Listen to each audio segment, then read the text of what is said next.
Since the May 1st leak of the Supreme Court's decision overturning Roe v. Wade, at least 70 pro-life pregnancy centers have been attacked with vandalism, graffiti, and even firebombing.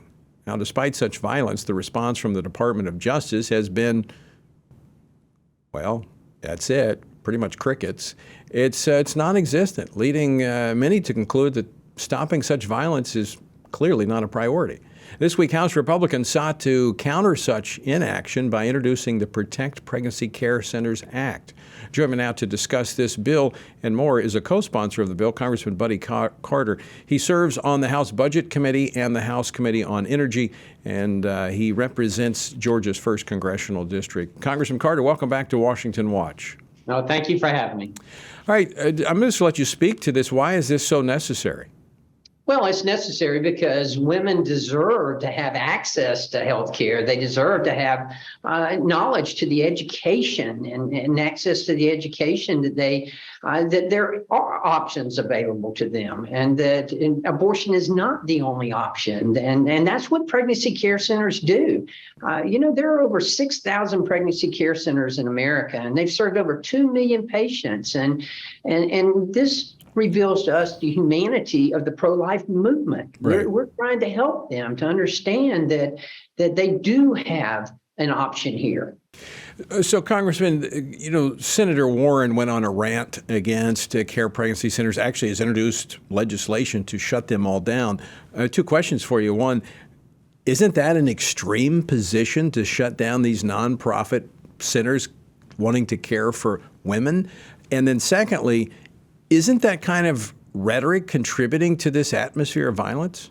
Yes and yes. I mean, wanting to shut down these centers that are out there to serve and out there to give access to health care. I mean, the Democrats are accusing the Republicans of wanting to limit access to health care. It's just the opposite. This is a case where the Democrats are trying to limit access to health care. We need pregnancy care centers. We need them there to help provide information for patients, for mothers, expectant mothers, and for making sure that the unborn is noticed here and that they are taken care of. That's what pregnancy care centers are for. And yes, her rhetoric and her introducing this legislation is what's leading to these violent attacks by groups such as Jane's Revenge on these pregnancy care centers.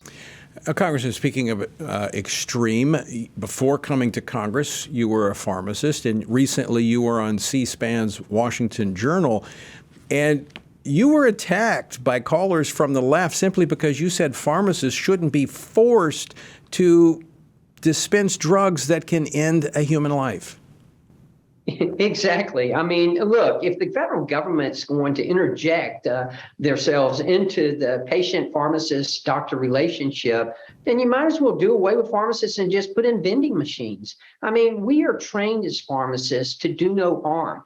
When I'm treating a patient as a pharmacist, when I'm treating a patient who is pregnant, I'm treating 2 patients. I'm treating that mother and that child. And I have to take that in consideration. One of my primary responsibilities when a mother comes in and gets a prescription is to warn her if this medication is going to have any side effects, any ill effects toward her child, and if it's safe to take during pregnancy. And yet here's the federal government that wants to force a pharmacist against their moral or conscious objection to fill a prescription that they know is going to cause an abortion. That's simply ridiculous.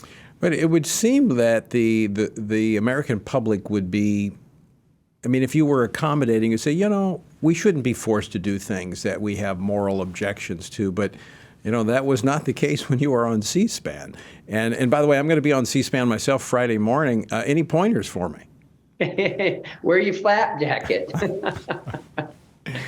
Well, Congressman, I appreciate your leadership and thank you for standing firm and not yielding, even though we're seeing the increasing rhetoric of the left, as you said, leading to violence and hostility. We have to continue to stand for truth nonetheless. Absolutely. Couldn't agree more.